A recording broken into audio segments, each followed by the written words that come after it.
Nice to meet you too. Finally. Yeah, I totally recognize you. I think, God, I think we're Facebook friends. I've got so many now, I just sort of accept them willy-nilly, you know, it's a friend. Not saying that you asked me to be a friend, but I may have done it to you. I think we're friends. Yeah, I think we are. I think we are. How you doing? I'm doing good. I'm doing good. Nice to finally meet you. I know. So, anyways, this is my friend Cheryl Erber. Do you mind? We're shooting a documentary, and all this content is going to be recorded. Okay, just as long as you can just run it by me before you post it. And I can edit some stuff out if I feel. Okay. Is that all right? I'll let you. Okay. Hi, Cheryl. Hi. So, tell me about Line. Oh well, I'm totally out of there. Yeah, I've got a new venture that I'm looking at. It's called Funspot. Funspot. Yeah. What a name. Yeah, the name needs a little work. That's the working name. It's like a working title. Okay. Not married to it at all. But God, that is as bad as Tunerama. Seriously, I mean, you think of how far Tunerama could have gone if it wasn't saddled with a name like Tunerama. You really hate Tunerama. I do. We got to change Funspot. I'm sorry. All right. I've heard a lot of people say that to me. It's. Okay. Tell me about Funspot.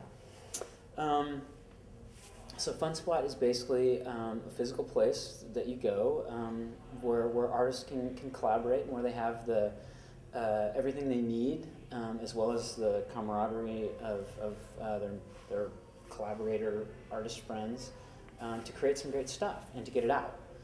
So phase one is kind of creating this. So basically, what we're going to do is we're going to roll out 3 different locations. They're not totally decided yet. We have an idea of where they're going to be. In the Bay Area? One will be in the Bay Area. Okay. And then we're looking at an East Coast location and a Southern California one. Okay. All right, so what's going to happen in these 3 fun spots? Okay.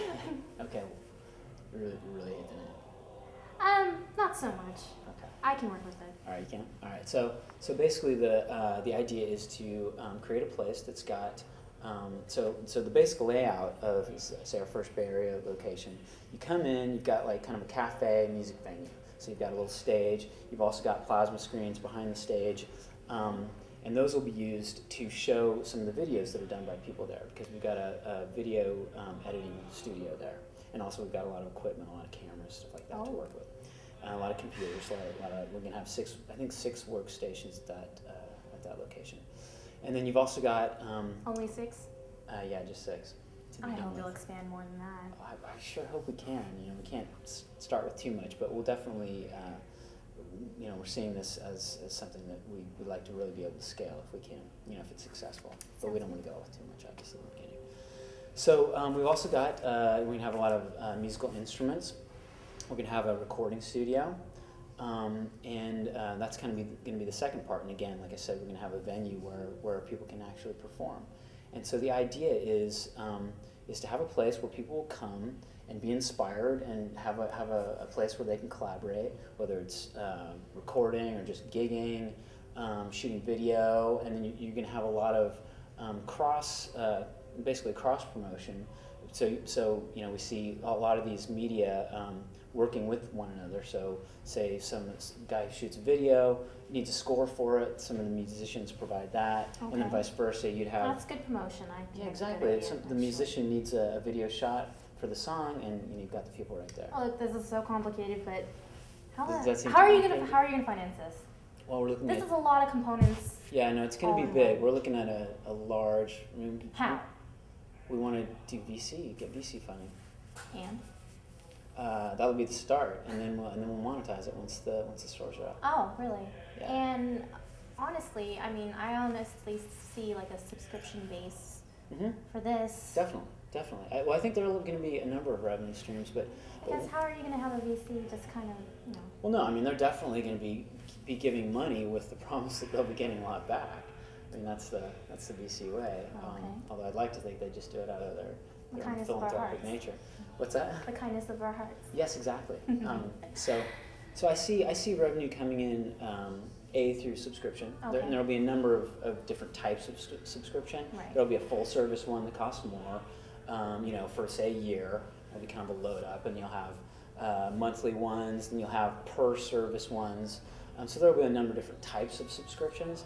But I honestly don't think that's going to be our biggest revenue stream. I think we're going to really be bigger. This is also going to be something that's going to pull people in. Is going to be on the distribution side. My real vision for it is to.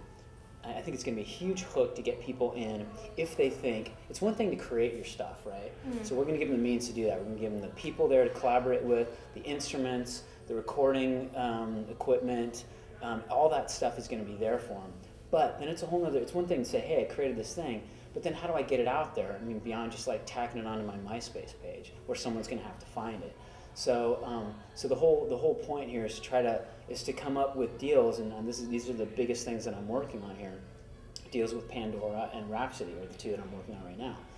And so basically, someone said if your song, you know, your songs are going to get shot over to first, we're gonna check them out, and then if we think they're good enough, we're going to send them over to Pandora or Rhapsody, where if they accept them, they're going to be featured there. Is this content legal then? I mean, it's going to be original content. Problems? No, well, yes. Well, we're not really, because we're also working with the record companies to be able to license some of their content for use in making new songs. But also, I see them. I haven't cut that deal yet, but I see them as another distributor, not just the Pandoras and Rhapsodies of the world, but also you know, some of these bigger players who have the ability to you know, cut CDs and pay for, you know, shows and all that kind of stuff.